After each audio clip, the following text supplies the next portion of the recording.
Well, I think as it ended up, two councils fronted up, Monash and Kingston. Three others, I did talk to several of them. They said, no, there's no problem here, nothing to see here. However, the Ombudsman has just declared that they're probably wrong. She's been working on it as well, not more effective than we are. Ombudsman Deborah Glass, good morning. Good morning, Neil. So they were wrong? They were indeed wrong. What happens now? Well, what I looked at here, over a year ago when two councils said, hey, we've made a mistake here, there has to be an appeal. If you're unhappy with your parking fine, you can appeal to the agency that issued the fine. So you can go to the council and say, hey, have another look at this. What the law requires them to do is to make the decision themselves. And what went wrong for about 10 years is that a number of councils outsourced that decision-making to a private contractor. Now, when questions arose back in 2016, lots of legal advice was sought by lots of people, and I'm not going to go into that because it's all conflicting. But to cut to the chase, two councils then say last year, hey, we got it wrong, we're going to refund people affected. Three other councils very publicly said, well, our arrangements were different and we think they're lawful and we're not going to do anything. The two that refunded were Monash and Kingston? Monash and Kingston, And how much did they refund? Do you know? Well, the amounts were some billions of dollars. I mean, the actual amounts you'd have to ask them. But these three councils, Glen Ira, Port Phillip and Stonnington, very publicly said, hey, this is not, our arrangements were different, they were lawful, we're not going to do this.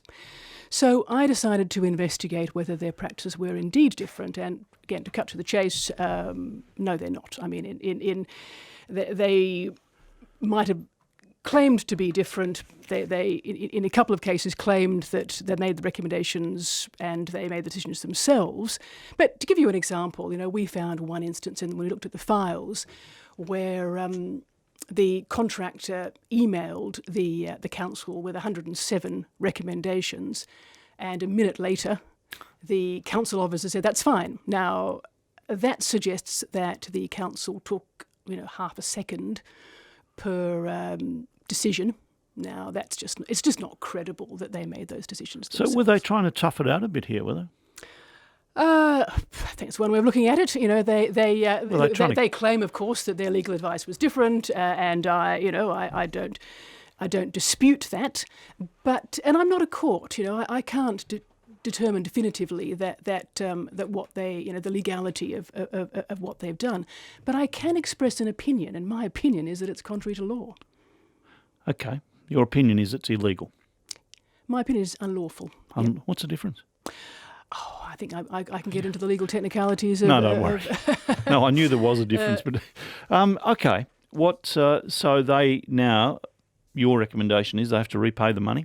My recommendation is, and they've all rolled over and agreed to do this, is that they will set up refund schemes for affected motorists. So they disagree with me that that their actions are in any way unlawful, and I record that in the report. But as a gesture of goodwill, they say they will be setting up refund schemes. So they're not going to challenge it in court; they're going to do it. That's the way it comes across to me. So how many people do you know will be refunded? Well, we know that it involves hundreds of thousands of fines, potentially. The estimates I heard were $20 million. Could that be accurate? Yes. Between what the councils have reported is between about $3 and $9 million of fines affected. What, for each one? Yeah. Well, depending on the size of the council, the number of fines. Okay, but a total of around 20 million and hundreds of thousands of people. How do they get it? How do people get? This is over 10 years, isn't it? It's over 10 years. Well, what the councils have agreed to do is set up refund schemes, to advertise them prominently on their website, and to do that by April. So what I would advise anybody who thinks they may be affected to do is look out on the website for those council schemes and to put in an application. And this is people who have been booked and challenged it. Yep.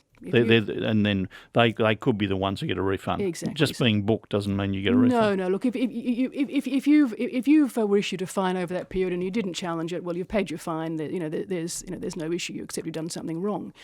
If you did challenge the fine in that period because you think you've got good reasons to do so, and your review was not upheld, then you're in that category.